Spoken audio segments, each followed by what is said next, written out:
Des mosquins. Champagne, on sentir en l'air. Champagne, on sentir en l'air. Aí ele saiu super. Yeah. Nem tinha filme.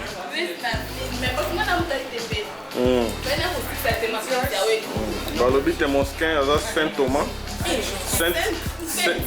Saint Thomas. Bon, as Saint Thomas. Ok. Donc, as Saint Thomas. As autres just go. Il s'attendait à la porte à Prince Yahweh. Different bag, like what do you mean? Do you want one for all of them? I can't do that. You have to spend $10,000 more. $10,000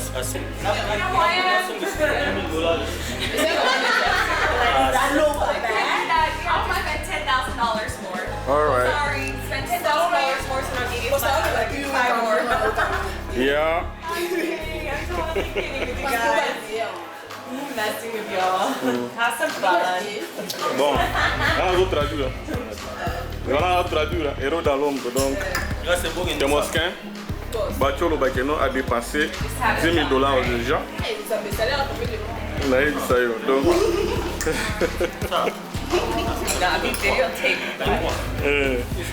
donc, c'est ça, il y a presque $23,000. You know what you know what you confirmé. Et puis à Mundela on a maman Marie. You didn't drink. Celebration. A celebration. Inspired, don't you? We celebrate together. Okay, I would love to. Yeah. Not on the clock. Next time.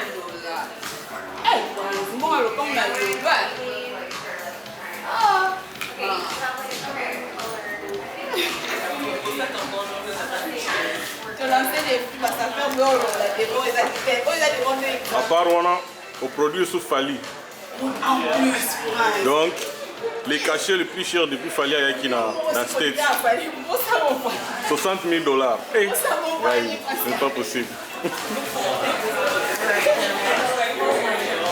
Faut comprendre la timide. Ma fille a tout changé. Ma fille a changé.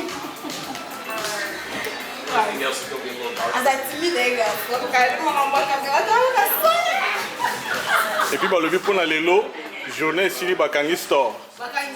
Bah, ça lui recette il y a une semaine. Donc, bah, congé pendant une semaine, store avec ça, c'est Fungamaté.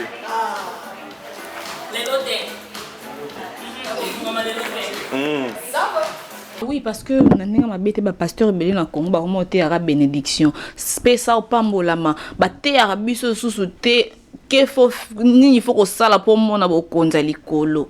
Au moins tu n'as question balé na biso na memioti na ba pasteur pour ngai so na ba na kindara boy air mobe na bete na betia. Pasteur on a te lo mo le bi mama. Nzambi lo azo pambola yo po oyibininga oza mwasi. Lobby au robot là. Ce qui va bien internet est tambola bongo. Ce qui nzambe azani ani lorote. Il faut finga batu. Pour nzambe mutapambola. On est batu msubara a rofanda bolimbisanga. Bon me bimi na kingo, bambo me bimi na nzoto. Oibite parce que si Rafingin de parle mal ou Prince Yaouli parle mal, Facebook n'angeza Prince Yaouli les aboraski. Okomelinga ndeko na mambolo baki koloba suboite yomba moko lungwa yo sina to ebiote obandi ofinga yeso ba fingi richesse bota ete osepelate aleki no siko biso nzamba sa biso tango ofinga bana nzambe nzambe na opambola yo de conseil na opeso grâce. Encore une fois de plus, boss Raph Ngindou. Merci beaucoup. Donc là, je suis aux États-Unis d'Amérique. Je suis à Houston.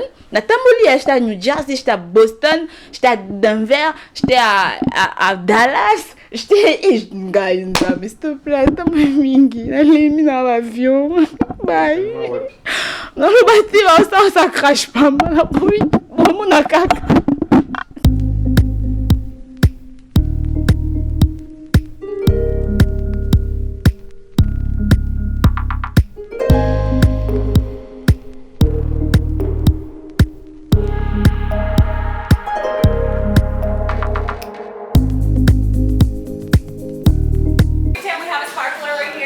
Yeah.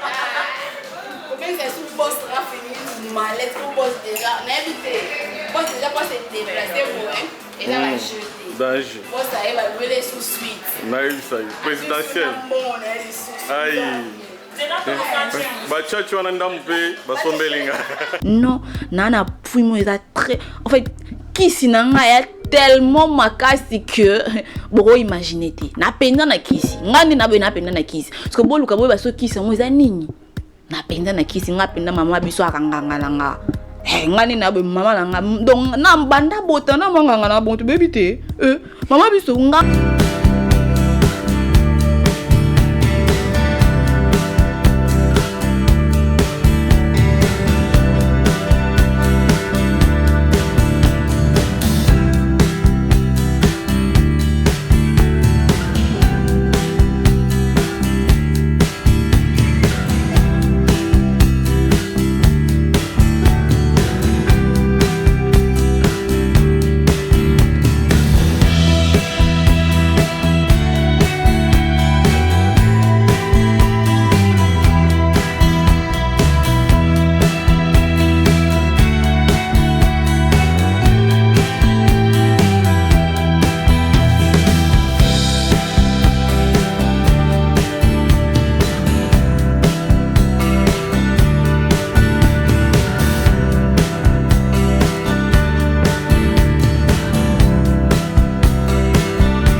Papa na Kerwan, éternel Kenaya. Kanda, Taba, Ikote, Sensi. Nganda Taba. Fenenene. Nganda Taba. Chez Hugues la coiffe Ikote. Papa na Kerwan, éternel Kenaya. Au 174, avenue Aristide Briand, 93 320, les pavillons sous bois. À la petite porte à gauche, association Hugues Ikoté.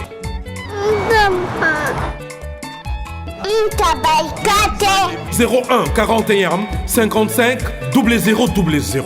Ntaba Ikoté. Descartes Construction et yeah! Fini l'inquiétude pour la réalisation de vos constructions de rêves en RDC au prix imbattable. Grâce à votre entreprise installée en RDC uniquement pour vous, spécialisée en construction, réfection, bâtiments, immeubles, vente de terrains, travaux publics, avec les ingénieurs architectes qualifiés au prix incroyable. Descartes Construction est aussi spécialisée en luminosité des bâtiments et éclairage public, installation des systèmes d'alerte, intrusion pour des maisons et véhicules et tout d'autres services. Nous acceptons aussi les paiements par tranche au prix incroyable. Pas d'hésitation avec Descartes Construction. Vous ne serez jamais déçus. Pour tout contact, notre email est descartesconstruction@gmail.com. Notre numéro de contact plus 447 93 92 82 813 et appelez-nous pour Kinshasa plus 243 89 91 56 86 2. Descartes Construction à Tozana Mbongo Moké, opération Tongana RDC. L'agence d'export et d'import Michel Atlantic Shipping. Et yeah, Bana ya Canada, Bana ya USA, Bomi Tongisa li Susute. pour tous vos achats et ventes de voitures, pièces de rechange et les accessoires possibles. Na koti na ba koli na bino na Kinshasa, bomitungisa penza te. Please, bakoya kozwa koli tina ndako. Pour tout contact, benga Michel Lukadi. Plus 1 508 371 60 43 USA na Canada. Pour la Kinshasa, benga na plus 243 89 551 30 38. Michelo Atlantic Shipping. Yaboye. Bazuwapi. Raph Ngindou, félicitations pour la promotion, c'est la rapport d'artiste. Que Dieu te bénisse. À connaît pas demander, il n'y a rien en face. Suivez Congo Promo TV avec le PDG Raph Ngindou. Nanenga Mabete, Congo Promo Raph Ngindou. Boga, en tout cas, félicitations, merci si tu es où, mais là. Raph Ngindou, le présentateur de la force créative Congo Promo. Congo Boroto, c'est la force militaire de Congo Promo. Et faites comme moi, allez voir Congo Promo, tv5.com. Donc au nom de Jésus-Christ, nous bénissons le Congo Promo. Avec Raph Ngindou, Congo Promo ne tombera jamais. Mikolo Congo Promo nde. Ouais, Balobi Raph Ngindou. Congo Promo toujours, grande puissance. Come on. Congo Promo qui torcos net in a film. Congo Promo, babundana nango. Raph Ngindou. Congo Promo. Bonjour, bienvenue sur Congo Promo du poste Raph Ngindou. Je suis Grâce Témoin. C'est pas pour rien, on m'appelle Passeport Rouge. Comprenez que j'ai ramené mon plateau ici aux États-Unis. Là, présentement, je suis à Texas, plus précisément à Houston. Donc, c'est mon travail. J'étais venue pour mes raisons personnelles. Comme mon travail, c'est le micro, je n'ai pas le choix.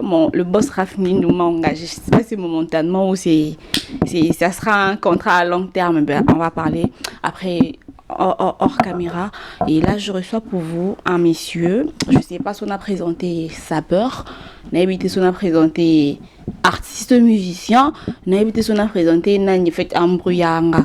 C'est mieux y moko hype ça ce soir à la Nani. Je ne sais pas ceux qui début sur la caméra, on pourra déjà découvrir mon invité de ce soir. Il s'appelle Prince Yaweli. Bonsoir Prince. Bonsoir Grâce Témoin, la directrice des États-Unis, la Donna. Comment tu vas? Oui, ça va un peu par la grâce de notre Dieu Jésus-Christ. Ça va. Prince, je crois qu'il y a certaines personnes qui te connaissent et je crois bien que ça va ton sous peut-être la première fois dans mon bail. Prince Yaweli, je peux te présenter tant que qui? Artiste musicien, sapeur, homme d'affaires. Tu peux nous aider en fait? Je suis un Congolais, le fils de Jésus-Christ, le fils de Maman Tété de Papa JP. Je suis pas un sapeur, je suis un Congolais. Comment je vais dire? Je suis pas un sapeur, je suis un garçon non sale. Comment ça, tu n'es pas un sapeur? Alors, je ne sais pas ceux qui bossent à côté des dans la illustration. Tomona, Tozala, qui n'est pas sur Bomona. Je crois que Bomona, que Tozala à la maison, il y a Versailles, Prince. Tu as dépensé de la fortune, je ne sais pas, une affaire de plus de $20,000.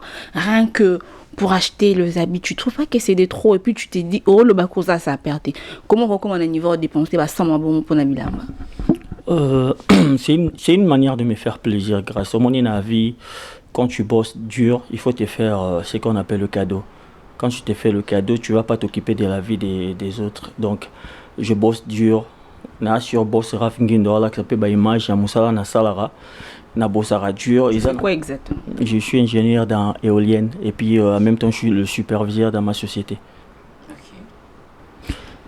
Donc voilà pourquoi tu dépenses autant d'argent, Prince. Tu ne penses pas qu'il y a investir dans l'immobilier, dans mon sous-sous, c'est beaucoup plus important que Kosomba Bilamba ou Kosomba collection 2018, 2019, to comme une décembre Camille, tout le monde a collection 2020. Après la mango là t'as une deux fois pour sundel noango. En fait, grâce au moni toza bison stunding morote ezana yana mutu mususu aro keneta msuna kinga boy pa ko na biso. Na yasa 33 akangi banzita kokotia tie na Facebook ya mikolo mamba mapango mais bamusu ba ngolo belangote omoni soki na mimaki na magasin Versailles omona c'est pas que na laxa ki na danger benini toi na mboka toi na ba problème toi na mambelé il y a une génération qui comment je dis et il y a derrière après nous il y a une génération au boya bazana besoin kolanda obiso to salate il faut to laxa bango que au moniteur na sombelo ko pona ça plaisir tala musa na salaka tala risque na zwaka musalo na salaka batu bayaka lelo bakimi batu bayaka lelo baki eza pena ba o ba perda vie na bango na sala ronte pona tenter nzambe. Je fais ça parce que je suis l'esclave de mon Jésus-Christ et l'esclave de ma famille. Moi je suis pas venu aux États-Unis pour regarder la piscine ou regarder la vie des autres.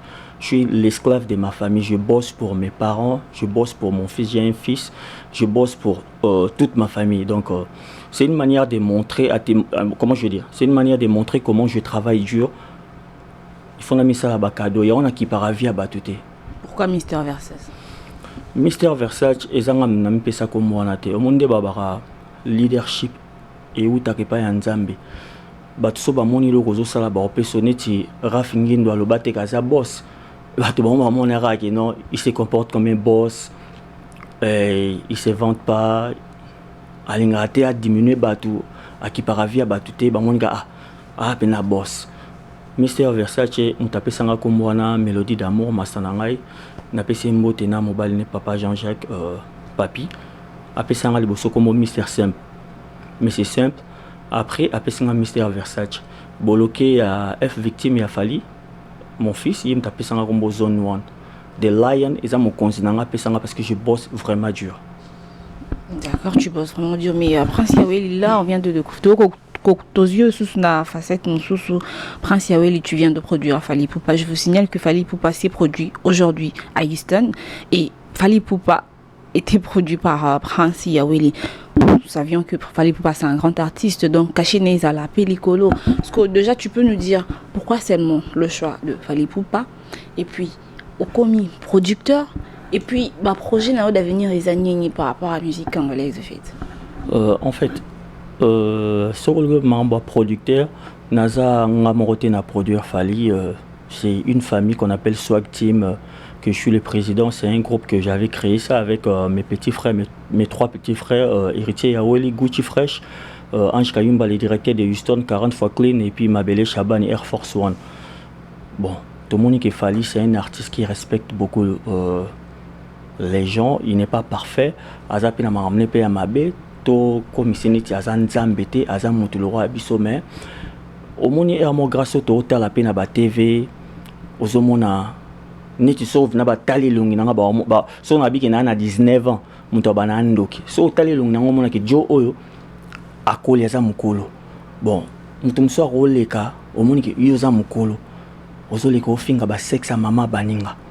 Bon, je sais pas si tu penses pour montrer à ton boss que tu es là pour lui, tu te bats pour lui, tu dois passer à la télé, parler, comment je dis, parler mal des autres, kofinga sexe maman baninga, biso bamsuto sepelana biso na ngote. Fally, je dis, a peine abattu tam sum babora abapic, mais je n'ai jamais vu, je m'excuse, Fally atindi mutu, akenda finga sexe maman baninga, et puis le reçu ça la rapasi, nga na musa na ngai na kufelaki travailleur na moko.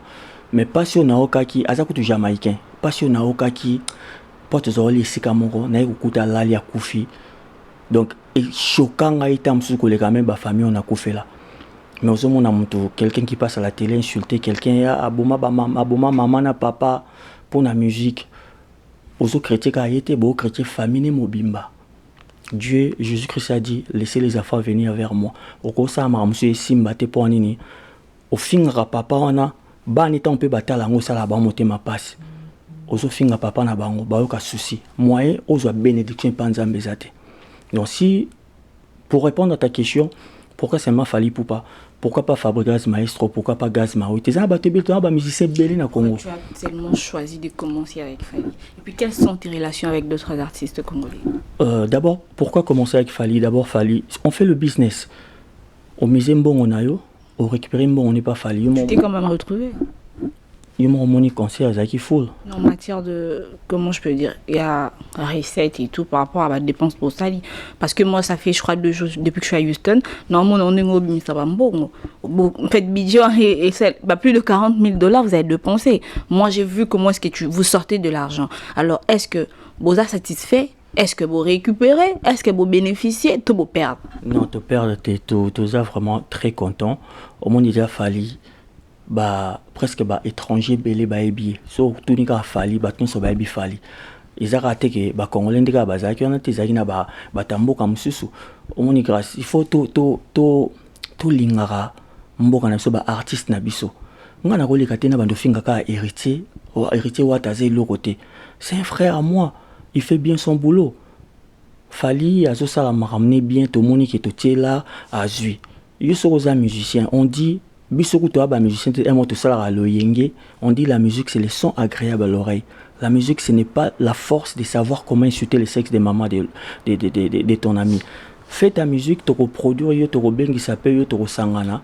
Mais ce qui est ça là qui au fin abatu. Au sali plan na yo, au te kangondeni. Bobi ce que tu bengi sa yo. Tu ko tsambo ngondeni. Yo zalaka danger, boya ka abatu. Boki danger ngopé. C'est le seul musicien à fin abatu dans Congo. Non, c'est pas le seul musicien. Fali je bien d'ici Fali n'est pas parfait. To sali business, tu dis que tu te miser na Fali, tu récupérer. On a beaucoup des artistes là-bas, on va travailler aussi avec eux, mais les artistes il faut baïba que AGPC Poussani, tout ça la ka ko finga, tout ça la ka ko boyate. So sali logo ndenge to lobara, wa ba ketchi no ba micro no ba studio zebele. O sali ya yo se simbi. Toi ba congolais poni ka to zana esprit ka ya ko finga ka ya ko bouder. Là, je crois que tu as très bien répondu à la question. Trop quand on a parenthèse. Oh, Prince Obi kendi na ya kitchen na kutela na Houston. Na la camera parce que na ndo boulé na yo kutonzi li souvent et boka, liboko bakata, liboko ebu, likolebuka na parce que moi je fais une émission avec toi au Congo. Quand tu étais au Congo, je crois que c'était l'année passée, hein. Au Kenya na batu likolo Prince. Pourquoi ça déjà? Est-ce que tu par là apparemment on comprend c'est comme si bino ana Houston n'était ce qui est exact dans l'Amérique, c'est comme si biso communauté congolaise bolingo comme tel eza vraiment té ou qu'est-ce qui se passe réellement? Tu peux un peu nous expliquer? Au salle émission on s'attaque na bandeko na yo devant caméra et nga la kanisa peut-être doit retriquer ba na monyo saka uza na loba naza vrai au monde na ba naza vrai grâce on dit on répond les imbéciles par le silence, mais quand tu réponds toujours les imbéciles par le silence, un jour ils vont te gifler devant ta femme. Nga eza na mutu monte na Houston isika fanda rolo baki déjà kena na ndako mo ba ki nga na obeta lisolo ne ou bien mutu mo rolo bate nga linga mwasi nai limbisa nga na lo ba terme o nde ba lo baka na rolo ba ndumba te parce que moi c'est pas bien que ndumba te moi ça peut sibiso il faut respecter Dieu et tu respectes la femme, tu auras une bonne vie. Moi je n'ai jamais dragué même la meuf de quelqu'un na sala bato et le na lo baka te nitinga je suis pas parfait mais je ne suis pas mauvais aussi. Donc ngana sala batumse le roté congolais lingaraté ndekone azala content na eloko alingia sala grâce moi je suis pas là pour parler de mes biens tokufa to Michael Jackson akufa atika ngoti bon ngana za obligé te na laksaka batu naza na ndako na Congo na osabwe nzita kokotia nezanga non je fais ma vie je suis pas comme les autres tu fais quelque chose tu vas le dire à tout le monde je regarde mon enfant je regarde mon âge. Ils ont babilo mususu wa mukolo makasi il faut tika na Facebook soko tie loko na oni tira fingindo ape Mercedes ni atie ala ksake ndeko nanga ozana besoin ya satanate poza na onyo so passer ba mususu ata la tata tricot kisi koiba koboma mais quand tu bosses dur Dieu te donne faut te faire plaisir grâce mais biso ba congolais to lingate moninga ayeka bilamba yeka bilamba arana zamba kuna appartement zamba asomba villa en États-Unis. Moi, je ne fais pas une compétition. La compétition que je fais, nanga moko, nataba famille nanga baza à l'aise. Mais au moins, nous au salaire été loco. Puis on a because à villa en États-Unis. Parce que n'habiter son rôle. Moi, je sais que tu as une maison ici à Houston. Et puis tu viens de il y a autre somme là parents on a une affaire ce qui va combien de milliers de dollars. C'est la publicité tu as c'est kasi un moment faut le barabola monte faut le bien nana batebele o bana batebele bana ba parler un peu à ba Guy Jaël ba Ange Kayumba batebele bana ba plan a belé baza mais quand tu gagnes quelque chose faut pas mettre le point dans la vie des autres tu connais pas qui peut t'aider demain dans la vie. Bam ce monde ba critiquer pour olinga no tam sus oza propre do ye pona kan so ya ga États-Unis nda go tanga ko mo ya kan si ke ya États-Unis ka pona somba bila mai belo msu to la na ngote kaloko la sabso bila mani to memenga menza versas to moni ponga na amta tembe o monte ke nze foto o la saka amba mo maman ici grâce je peux pas au moni congolais talandi to na mboka mundele a to yakaka kombo abatu okina ndaka batu fandi c'est qu'on oublie soko fanya ndaku no na batu ozotonga ozoba mabe a rafingindo tu es en train de maudire tes enfants malédiction de génération en génération ozomona batonga natanga bakombo na mona bomba te natanga kombo Serge Kobla natanga kombo Yuka ina die donner ambelia aza soki utu soki tuchi na ebite natanga kombo ya vinanga Miki Pedro ezaki mutolola Serge Kobla lelo na lobi yango po yo tuninga question na répondre parce que na loba ete a bangit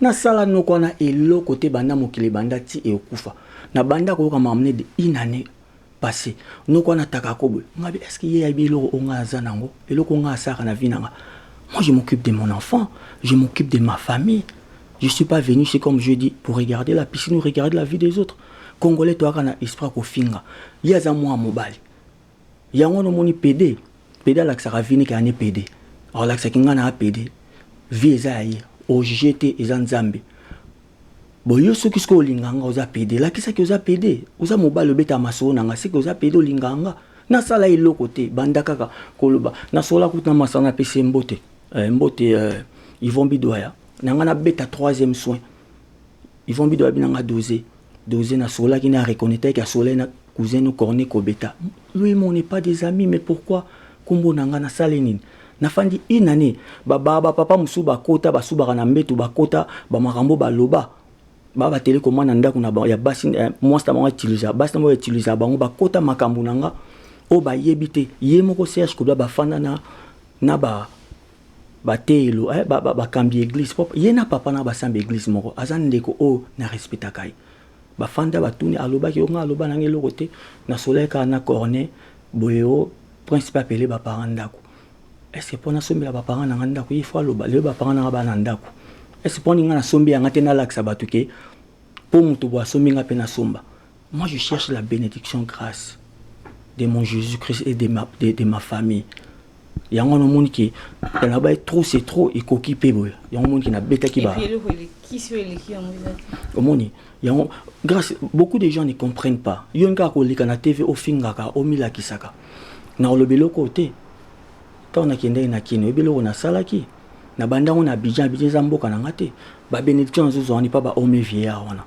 yo fanda otonga komeli Heineken elongo komolwa ngembo akina toilette ya nzoku milingi bimezio omeli Heineken kombo ya baninga je t'ai rien fait na kini moni ba koko ande ba yambakinga na zu bénédiction na musana ye promotion lisusu yo ebilo konga na osate na vie ozaka aigri azaka ne lokote lokote ozani lokote so balobi oza jaloux à prince ani loko naza ani lokote grâce ngana ni lokote obeta kombo na ngapo nini muto yo leki esenga dana esa mutu ki na leki no lata ube mama ina leki poni kaka biso ba congolais ka bilamba to kenango wapi yo bilamba so bilamba 23000 grâce je me fais plaisir eza mbongo na ngamoko na travaillaka oyebelo konga benga ngata olingwe ba vie nanga yaya ozata na nzeta kokoti na vie na oyebiso mo nzeta kokoti ni papa grâce ezaka yanga mais oyebi vie nanga te yuka utonganga pona bilamba je m'excuse na zuta mulena répondre pona eloko en ezamba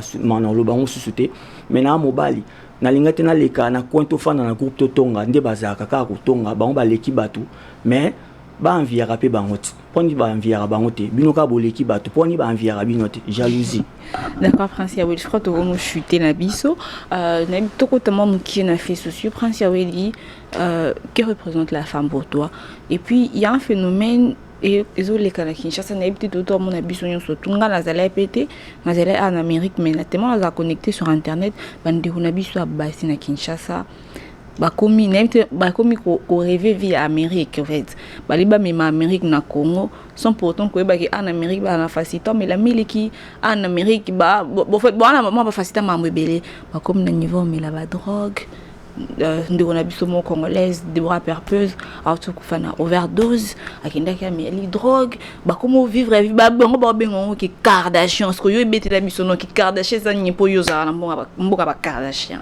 D'abord na ça ndeko na loba na famille ndeko na ngana mes condoléances na présenter bango mes condoléances ce que je veux dire tant oza ofanda resika wana te ota na TV zora Instagram au monde am tuto a danger na Instagram tuto afana na face class moi bi tamsu avion nge kita woli sa fana na face class bakangi photo ba bandeko na biso eloko ba otala poto eza savonté okoyaka no un jour nana eba ke la dona royale les États-Unis a États-Unis buzo bezate azo fanda sika na imoko aza bien bo mon elo remonter à buzoba parce que quoi elle est posée elle a reçu l'éducation de ma maman Simplice na PC mbote na petit na richesse omoni baleki na biso c'est pas de leur faute grâce bazana ba grand frère ou je vais dire bato bako je vais dire des grands tiers au bako conseiller bango te biso bakolo sauter na réseaux sociaux je m'excuse bato ba sala ba bêtise eza biso bakolo omona niti nga mukolo tata mukolo na tamsu na 82 ans mais nga na ofinga rabato topesa bato conseil te biso tobotami na époque papa Mobutu natanga papa Mobutu discipline za ata mboka ezalaki perfect mais discipline ezalaki biso ndi fa to conseil baleki na biso o lelo biso to okola ba vie na biso mona yo yaka keso melanga lipa mama ozoki mambango we vie lijo atindinga mama ebika ke bazo ko éduquer au pe libanda mais lelo baleki na biso bana bato ba ko éduquer bango te to yaka ko laksa bango qui impolitesse ngana danger ngana leki ba on peut ba otala biloko wana so bana ba ya bien ba ya ba pesa bango conseil bolo ba o génération zo changer pourquoi échanger makambo comme amabe génération iPhone pour nini makambo ya malamu échanger te parce que biso to pesa baleki na biso conseil te biso ba yana bango exemple la bien ezate yebisa neti ba me ba musicien o ba na Congo ya bana mike conseil ni ba yana bango ba pesa bango kaka musicien faut za esprit kaso ebi esprit zanini esprit zakte il faut za mission poser esprit zali moi mobile il faut botam esprit ba boulot biso sara na ba américain tanto ya oyi bata anglais mu kie penate o sana mutu moko boye atanga mususu te mazo gazeyo ba surtout ba chinois ba sa biso bona moko ba espagnol azo gazeyo mais so esprit te grâce au kima musala mais oza esprit nde ozo kangaka la OK musaba OK finga yangwana ki esprit donc so baleki na biso lelo ba komi na ba vie wana. Moi je dis toujours après Dieu je respecte la femme parce que la femme m'a donné la vie. Je dois respecter la femme jusqu'à ma mort. Je respecte la femme, c'est pour ça que je suis béni.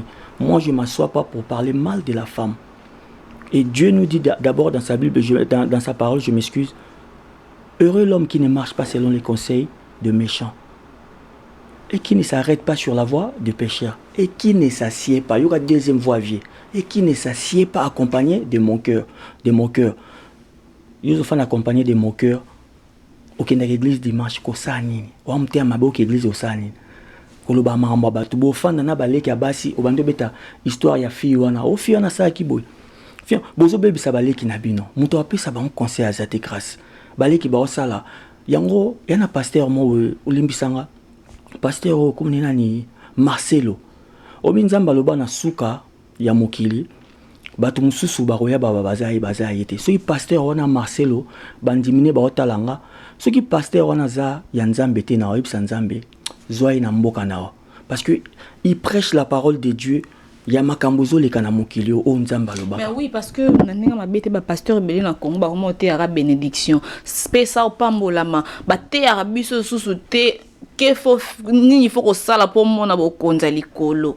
Omono tuninga question baleki na biso na memioti na bango pasteur po ngai so na loba na kindara boy mobe na betia pasteur wana telo mo lobi mama yo ozoko se nourrir na mbongo ya babe yango ya impudicité ya adultère mwana na azo bimana papa moko boy abimana papa moko boy mukolo abala za na bana azo na ndaku na yo ozozo mbongo kobote lengi mbonga papa moko boy ozomona déjà tozo bebisa ils ont des malédictions ate sur le romo lobi ezana bato na mokilo batonga raté ce que tongi mutoana nzambe aleli omona ngeze belé bakota vi na ngale ba la grâce ba okana isute ozomona pasteur wana Marcelo makambo teyaka yo mwana mwasi obandi kobima na mwa mobali mba moko bébé $1000 no baki kopesanga na talaka ba mère atindelanga ba imagine Maison Blanche na pesi mbote atina ba image ya pasteur wana esalanga bien so te ya pena bana basi ndenge il faut kozala na vie sikoyo poni biso ba yaya tokozwa tant terre baleki on a te yango ba ça mabe muto ya te bango azati. C'est un peu ça grâce pour moi ma réponse. D'accord. Bah, je crois que nous sommes arrivés vraiment à la fin. Tout a tous à bref, mais bon, on avait beaucoup de trucs à dire. Alors Prince Yaouli, je sais pas, un mot de la fin, quelques dédicaces, peut-être ceux dans la question où on en a posé à côté, je sais pas. Moi, je suis... Voilà. Projet d'avenir, Nakolo Baraïza, Nazobuna toujours qu'à pona famille nanga. Nazana posa lobiso nazati na tikela mwa nanga bilambate. Nebilo ronga salaka mutu il faut learn à vinde wa bana anglais. Ota mutu mobe o finga ka chaque jour sala eloko moteme azo progresser ka. Et puis mutu ango Ange viens à beta atnos na Houston. Ya le bango devanga. Donc projet d'avenir nangeza que je me bats toujours pour ma famille. Maman nanga toujours heureuse parce que ceux qui n'ont bien ça pour nos parents nanga papa Yaouli Jean-Pierre na maman nanga tété basambela pour nanga donc na continue d'amba sunga na continue toujours ko sala pour na famille nanga et puis baninga nanga inde tozara bon to continue ko za toujours bon to sunga ba famille na biso parce que to lingi ba groupe on a un groupe boy groupe on a iso ko freiner bénédiction iso ko étouffer bénédiction na biso oya poto depuis kala grâce kala mais ozi la rango kende kino ki somba simba kecho ki kuna babengo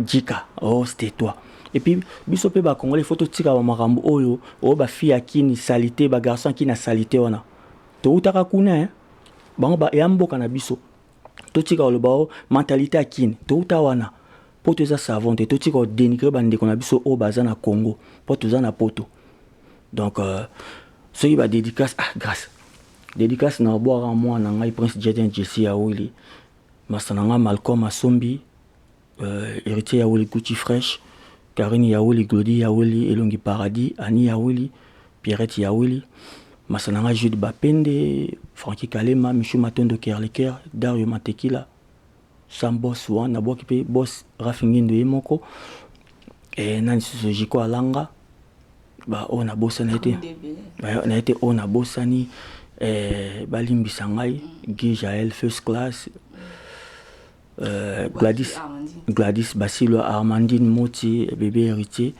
Valéria Sombi Maison Blanche, Chungu Kitenge, Yann Lugano.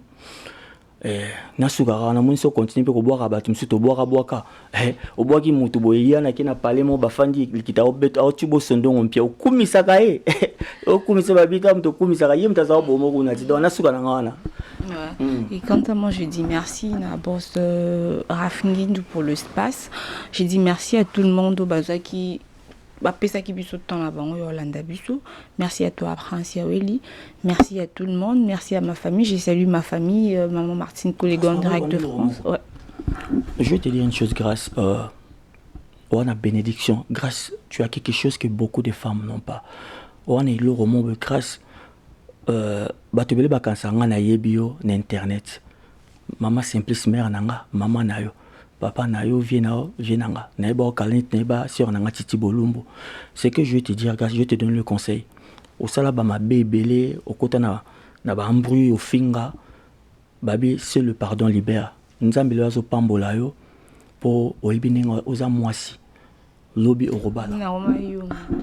Te ceux qui va bien internet et tambola bongo c'est que Nzambe azani ani lorote yango il faut finga batu po Nzambe mutapambola on batu msubara arofanda bolimbisanga bo mebimi na kingo bambo mebimi na nzoto oyebite parce que si Rafingindo parle mal ou Prince Yaouli parle mal Facebook nangeza Prince Yaouli les aboraski okomelinga ndeko na mambolo baki koloba subote yomba moko lungwa yo sina to ebiote obandi ofinga Yoso ba fingi richesse au bota été au sepelate ale kino siko biso nzamba sa biso tango finga bana nzambe na opambola yo de conseil na peso grâce tu es venu aux États-Unis au salama kelele totia visa ce qui est internet était au senga bolimbi si bande kono belé ba mututo olingo pété et puis grâce il faut faire attention motema mabe zali jalousie zali aux États-Unis aux chrétiens batuté au finga mututé tu as grandi grâce tu es une femme continue à te battre pour ta maman t'aime beaucoup ce que tu fais pour ta maman il faut continuer tu respectes ta maman elle a pris soin de toi le lokomi moi si monene sala émission dengozo sala kokota na ba bêtise vraiment naza fier na ole ki nanga continue karabonzamba wa pambolo. Merci beaucoup Prince Yaweli, ma maman chérie, c'est en plus mon pondo, je t'embrasse de loin. Mon papa dit de Neti, mon droit de l'Angola. Et puis félicitations à mon petit frère Parvesti Chongo qui vient d'obtenir son bac. Comme prévu, j'ai le premier PlayStation 4, donc voilà. Il m'a franchement honoré. Je suis très loin. J'aurais voulu être là, l'embrasser, le prendre dans mes bras et lui dire, de faire des bisous. Mais bah, demain, je ne suis pas là. Je vais me rattraper quand je serai à Kinshasa. D'ici là, je serai à Kinshasa. Donc, merci à tout le monde. Mon vieux Landry Foutil, les grands Bakala. Hervé Baman, un garçon complet. Maître Maurice, le maman, la maman Ndanga. C'est la Sandra Sombi, Motena Yolanda Sombi.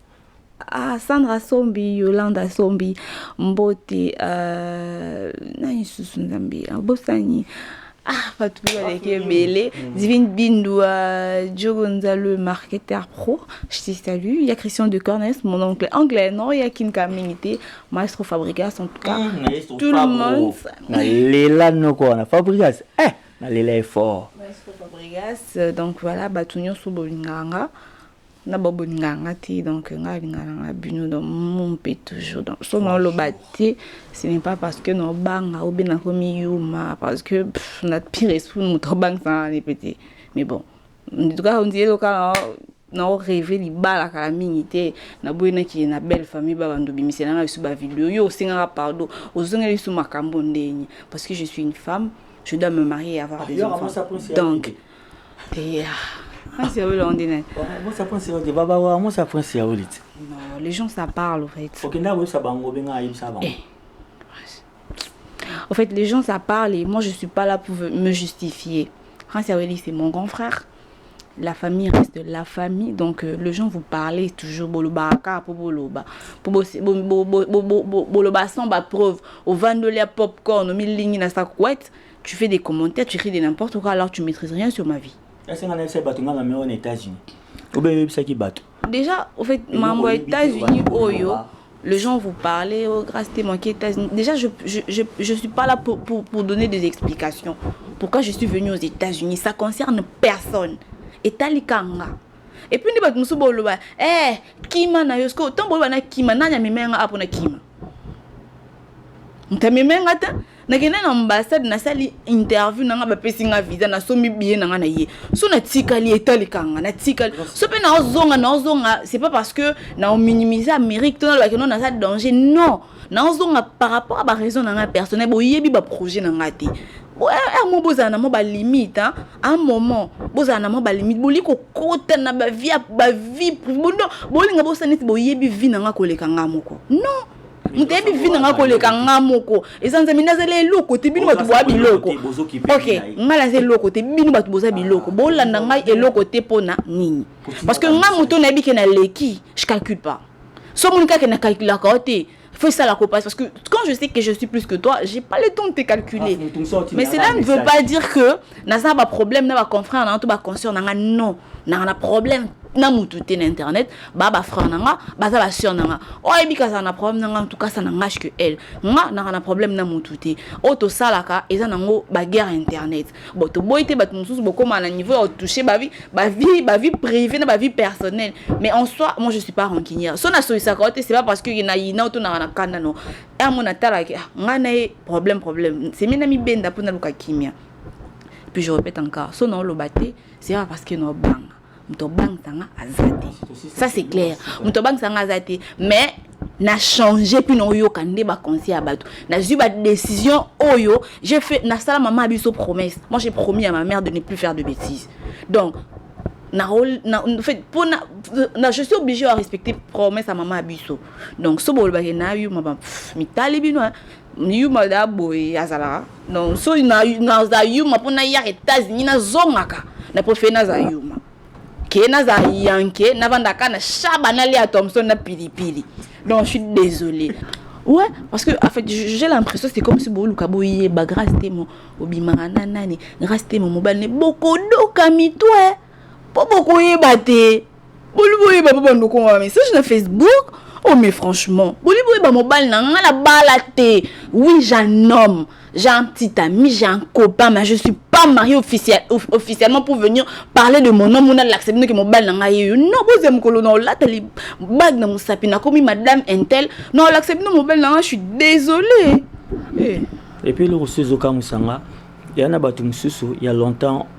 Un message, mais quand je regarde sur mon Facebook, j'ai beaucoup de messages ou sur mon WhatsApp, quelqu'un va commencer Prince Ndeni Kale. Après, c'est pour finir, me demander, me poser une question. Oh, Théoka Kike, yo mutu omemi grâce na poto. Vraiment, la question que moi je me pose, il y a un autre nzambe opé sabatum sous bénédiction te pour Rolande la vie à bateau. Grâce à ça qui bino adresse ya ambassade des tests dans l'avenir des aviateurs. So qui aux rendez-vous na yo kuna ba benga nous te. Oh. Grâce à Nazarani l'autre côté, ba fia yakin et l'autre côté. Mais tu prends le temps de m'envoyer le message, nga na bosser. Grâce, yo m't'a invité. C'est pour ce qui m'a invité grâce pour échanger ni na vie na yo. Tu veux t'occuper de la vie des autres. Occupe-toi de tes enfants ou de ta famille. Toi ramboka oyo, mboka mundele poto luka, to sunga, lobi to kumba kolo oza bilo mo na mboka. Mais batu bazolanda makambo grâce. Oh toyoki boy, yo m'to memi grâce. Pour esa la mutuni, ça va changer quoi dans sa vie?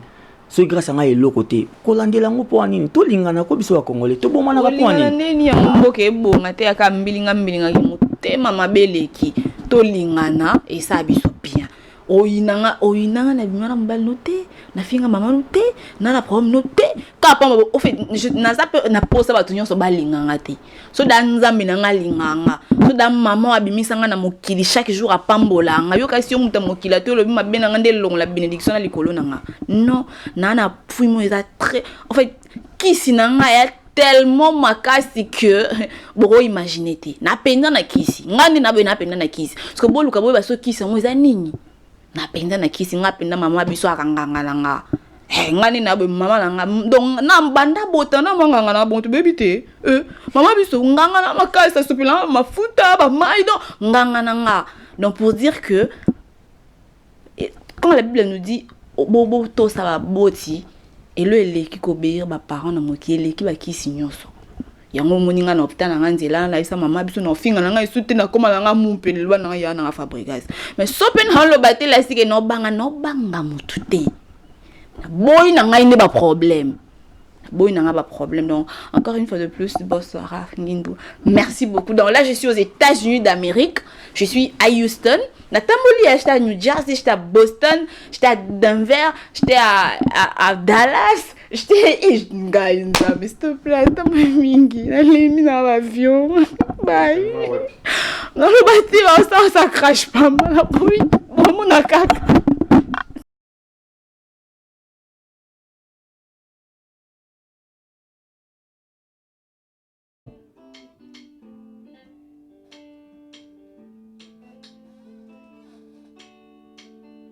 Mokerere tango na yo kaka maloba na yo nalingi Malia koko puto mandila ko to guitar so they direct go somewhere ba tinki wana sound ndio kimo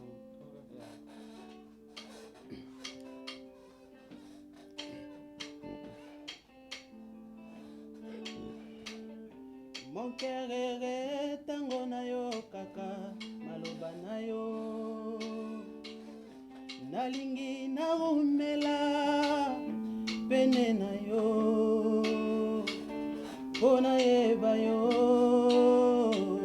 na mozindo nyoso Mokerere tango na yo kaka maloba na yo nalingi na umela pene na yo yese pona yeba yo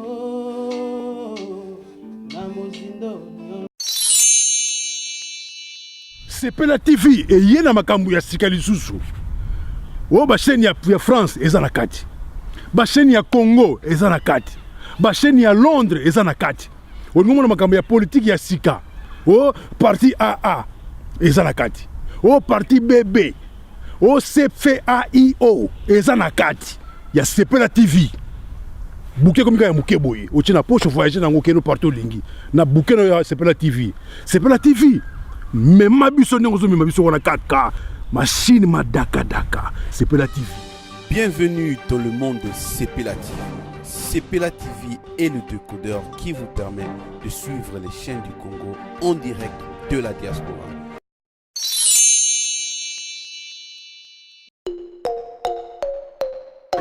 Mi parlait déjà bimi eza libanda na misu na nga nazomona ngo.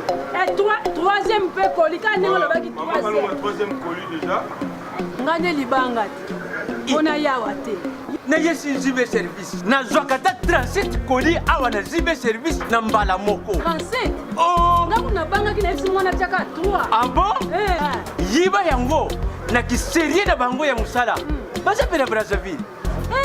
Mwana lobaki nanga pe na Angola bazali. Bazali na Angola, bazali na Brazzaville. C'est que to benga bango monde entier. Uko kanseri ukola mundele. Na moni yango. Acha mundele te. Azakia. Yo mutuza na France. Précisément izala na Paris. Izala na Rennes. Izala na Lyon. Izala sika nini. Soko uza na Pauline yo. Kunyoko manayote ba numéro na biso yango wana benga na yo zibe service aku livrer yo carton pe ko retirer yemuku akuya kuzwa yango pe akuya wana Kisasa kaka Kisasa te ya maniata Makalu na Point Noir na Brazzaville na Angola na Kinshasa place à Robunga ezate Hugues la coiffe Ikote. Je suis arrivé. Salon Hugues la coiffe Ikote. Non seulement c'est un salon de coiffure, mais aussi une machine de transformation des hommes et femmes. Regardez-moi comment je suis. Vilain. Mais attendez, 2 minutes. Bogart. Vous allez voir.